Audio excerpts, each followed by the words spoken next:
Welcome to the Mission History Notes YouTube channel. Today's video in the Lost Pub series is the Castle in Battersea. This was a Young's pub originally, and I'm using as my reference for the history of the pub in and around London, A History of Young's Pubs by Helen Osborne. And she tells us it became a coaching inn.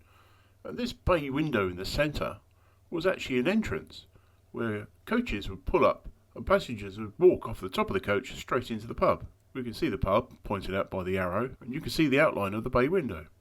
Also of interest is on the corner of the pub was this carved sign. Helen tells us this was actually rediscovered in 1950, underneath many layers of paint. She says it's said by some to be Elizabethan, and a very fine example of the kind. Helen continues, during excavations for the modern building in 1964-65, workers and shovels broke a buried pot containing 49 gold sovereigns, 34 half sovereigns and some silver.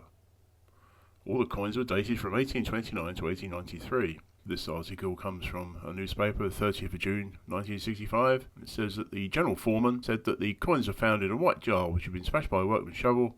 We just pulled the dirt away and there were the coins, he said. What happened next? Well, he took them to the police. The police gave them to the coroner. The coroner held an inquest and he decided that they were treasure trove, and he donated them to the British Museum. I don't have the newspaper articles of what I've just said. I do have my notes, which I made in the Lavender Hill Library at Battersea, where the Young's archives are now kept. 6th of August 1965, South London Press. Battersea's pot of gold goes to the Crown. In the 16th of August 1965 edition of the Morning Advertiser, there was a photograph of John Young placing a sovereign and a half sovereign in the cement onto which the foundation stone was to be placed. As I say, I looked at this newspaper article in the Battersea Library and I was not able to take a photograph of the article. Buried treasure was buried again in Battersea High Street, London yesterday, where Mr. John Young, chairman of Young's Brewery, laid the foundation stone for the castle, a tavern to be completed in the new year.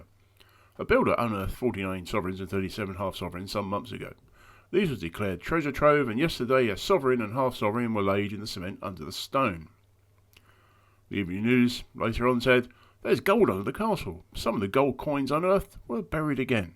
And here's a photograph of the pub just after it's been built. Of note is that wooden carved sign has been put up on the wall. So that was preserved.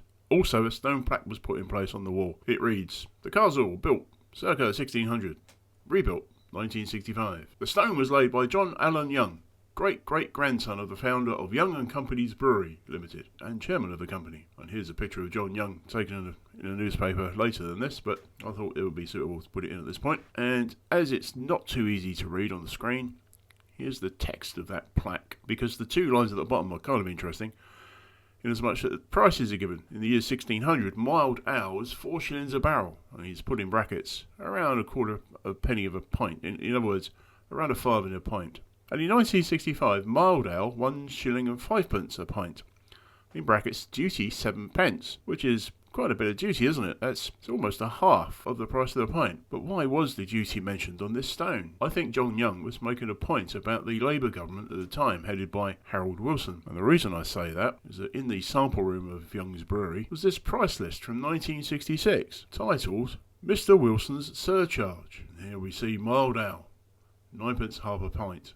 So I get the impression, by producing this price list and referring to it as Mr. Wilson's Surcharge, the Prime Minister at the time, and putting duty of 7p on the actual stone plaque, was related to Mr. Young's disagreement with the high taxation of the government at the time. Jump forward now to June 2008. This is a street view from Google, showing the large garden at the side of the pub, for which the local community were very pleased to have on their doorstep. If you see the surrounding area, it's mostly flats, and this was quite a good community asset. And there's the pub at the front, and you can see the stone plaque there between the two seats. However, Young's decided to sell the pub in 2011 to a property developer. The campaign was launched, Defend the Castle. This screenshot here is from the Facebook page of 2012. And in that year, the signage has gone down of Young's, and the pub is being run, and the garden is still being used. And the following year, this newspaper article in the Wandsworth Guardian said that the pub had achieved the pub was registered as an asset of community value under the Localism Act, the first of its kind in Wandsworth. The status requires the developers to retain a drinking establishment on the site regardless of their plans. And the website they give here in the third column, for more information visit castlesupporters.org UK, is no longer online, but there is a Facebook page with lots of photographs and comments from various people, including this one later on that same year, 3rd of October 2013, as the pub was being demolished. So my understanding at this point then is that they'd achieved asset of community value.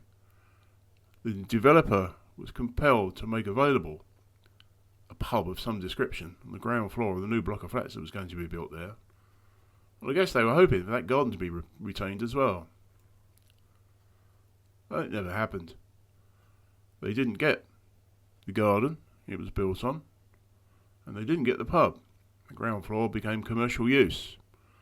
In this photo, which is from Street View from 2019, I think it's a nursery. Might still be a nursery. What happened to the stone plaque? Well, it's down there on the left-hand side. There.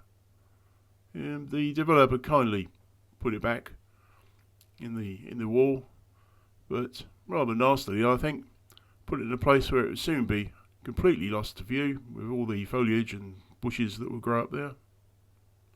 Fortunately, one of the fellows in the Facebook group did take a photograph of it to prove that it was still there. But, well,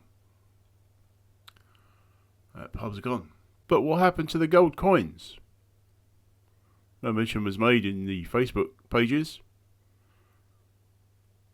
Did the developer find them? Are they still there, under the foundation stone? What do you think?